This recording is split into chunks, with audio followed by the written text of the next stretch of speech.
देखो, एक बार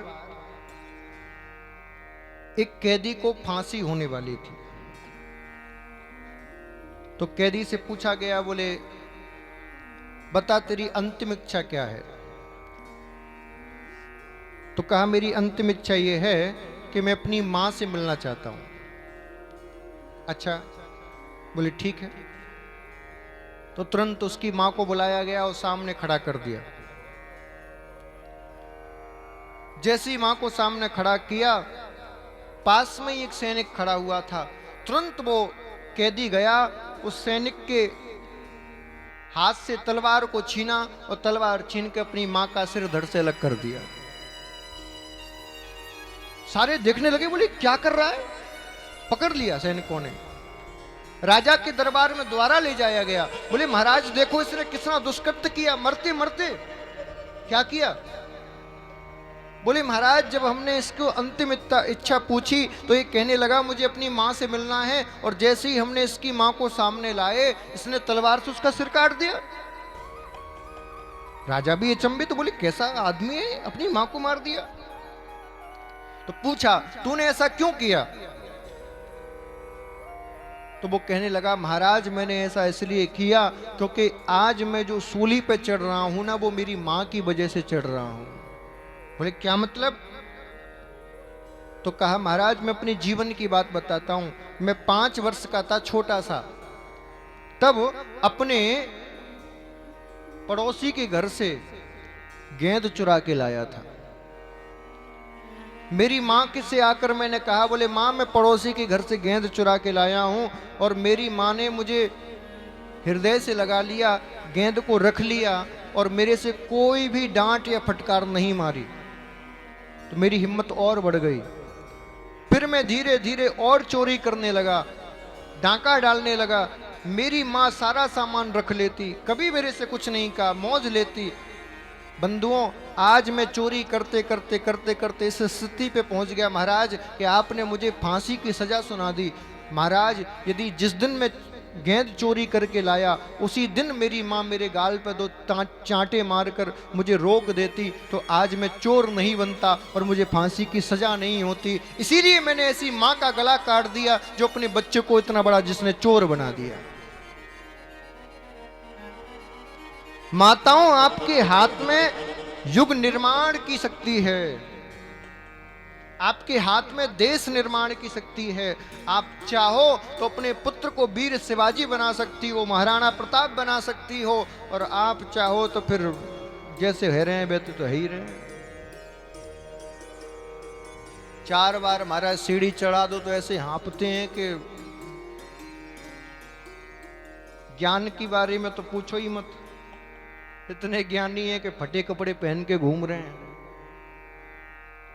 हाँ, और फैशन के नाम पर क्या क्या कर रहे हैं ये आप सब जानते हो। इतने से बाल कटा लिए, ऊपर से कितने से कटा लिए, ऊपर इतना बड़ा घोंपा, मामू हरे पीरे करवा लिए। समझ में नहीं आता हिंदुस्तान की है कि कहीं विदेश से आए हैं। अच्छा बड़ा पेंट लेके आए, यहां से फाड़ लिया, यहां से फाड़ लिया, और थे गई लगाए हुए कपड़े, यहां लगी है, यहां लगी है, यहां लगी है, और कह रहे हैं आए फैशनेबल हूं, तेरी फैशनेबल। हमारे बुजुर्ग बैठे हैं, आप सब जानते हो, यदि वस्त्र थोड़ा सा फट भी जाता तो तुरंत उसको सिलते थे कि नहीं। फटा वस्त्र पहनना कितना बड़ा शास्त्र में अपशकुन माना गया है कि नहीं। लेकिन आजकल के बालक बालिका अपने हाथों से फाड़ फाड़ के पहन रहे हैं। किसकी गलती है? उनकी नहीं। यदि बच्चे बिगड़ रहे हैं तो उसमें गलती है केवल मां की। यदि बेटा बेटी संस्कारवान नहीं है तो माता की गलती है, और बेटा बेटी धनवान नहीं है तो इसमें पिता की गलती है। मां उनको सिखाती है कि संस्कार क्या होता है, पिता उनको सिखाता है धन कैसे कमाया जाता है, धर्म कैसे किया जाता है। इसीलिए पिता को धन कमाना सिखाना चाहिए, माता को संस्कार धर्म करना सिखाना चाहिए। दोनों यदि अपने कर्तव्यों का पूर्ण रूप से विधिवत रूप से यदि निर्वहन करें तो भैया आज भी आपके घर में राम कृष्ण पैदा हो सकते हैं, कोई बड़ी बात नहीं। इसीलिए माताओं, अपने कर्तव्य को पहचानो, जागृत बनो। छोटी छोटी गलतियों पर अपने बालकों को टोका करो। कैसे उठना है, कैसे बैठना है, कैसे भोजन करना है, कैसे किसी से मिलना है, ये सारी बातें आप ही उनको सिखाओगी। लेकिन दिक्कत तो ये है, जब खुद ही नहीं जानते तो उनको कैसे सिखाएं। बात तो यहां टक जाती है, बोले महाराज हमें खुद नहीं आता, तुम सिखाने की बात कर। हैं? हाँ, मैं हकीकत बात कह रहा हूं। आजकल के बच्चे जो बिगड़े हैं उनमें दोष इसलिए है क्योंकि माँ बाप खुद बिगड़े हुए हैं। माँ बाप खुद अज्ञानी है, बच्चों को कहां से ज्ञान देंगे। माँ बाप को खुद को नहीं पता कि भोजन कैसे करना चाहिए। अब तुम बच्चे के सामने हाथ में प्लेट रख के और चलते हुए जूते पहन के खाओगे तो वो तो जाने क्या क्या करेगा। आप उनको सिखाओगे कि नहीं बेटा, भोजन करना भी एक प्रकार का योग है। भोजन हमेशा पालौती मानकर जमीन पर बैठकर शांति पूर्वक खाना चाहिए, तो बेटा भी मानेगा। तुम जूता पहन के रसोई में आओगे तो बेटा तो जाने क्या क्या करेगा फिर। हाँ, देखो, इतने वर्षों से हम और हमारे जैसे जाने कितने बावरे ब्यास कहते चिल्ला रहे थे, भैया हाथ पैर धो के घर में घुसो, भैया थोड़ा शौच इत्यादि का ध्यान रखा करो। किसी ने नहीं माना। जैसी कोरोना आ गया सबने मान लिया। फिर 50 बार हाथ धोते हैं, सैनिटाइजर लाओ। क्यों? इतने दिनों से हम बावरे थे, चिल्ला रहे थे, तब नहीं माना। हिंदुस्तान के आदमी में जब तक पढ़े ना तब तक मानता नहीं सर। हाँ, जब इसकी पड़ती है ना तो हाँ, अब तो मानना ही पड़ेगा।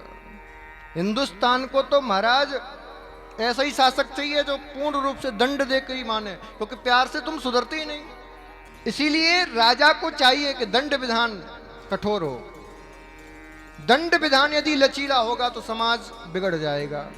और आज इसी का परिणाम है कि भारत की दुर्दशा हो रही है। इतनी चोरी, इतनी डकैती, जितने भी दुष्कृत्य हो रहे हैं वो उसी कारण हो रहे हैं कि भारत का दंड विधान लचीला है। सालों से केस पड़े हुए हैं अदालतों में। महाराज मर जाता है आदमी, उसके बाद फाइल खुलती है, वो फलाने व्यक्ति कहाँ है, उसका केस आया है। बोले वो तो चला गया 10 साल पहले ही, तुम काहे को केस के चक्कर में पड़ रहे हो, फाइल बंद करो। हमारे सनातन की संस्कृति का धर्म विधान था, आज किसी ने यदि अपराध किया दूसरे दिन उसको सभा में खड़ा कर दिया जाता और तीसरे दिन उसको दंड दे दिया जाता।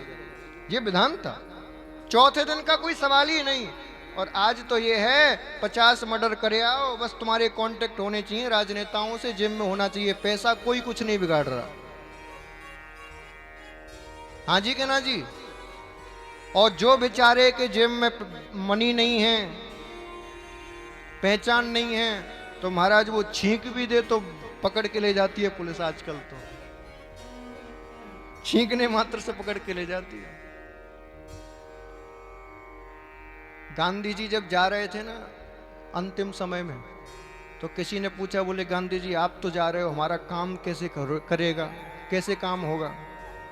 गांधी जी ने कहा चिंता मत करो, मेरी फोटो दिखा देना, तुम्हारा हर जगह काम हो जाएगा। अजी पक्की बात है, जहां आपका काम नहीं हो वहां गांधी जी की फोटो दिखा दो। आप फोटो समझ गए ना। नोटों पर गांधी जी की फोटो ही तो होती है। जहां काम ना हो 2-4 गड्डी दिखा दो, ऐसे काम होगा चुटकी बजाते हैं। बोलो राधे राधे।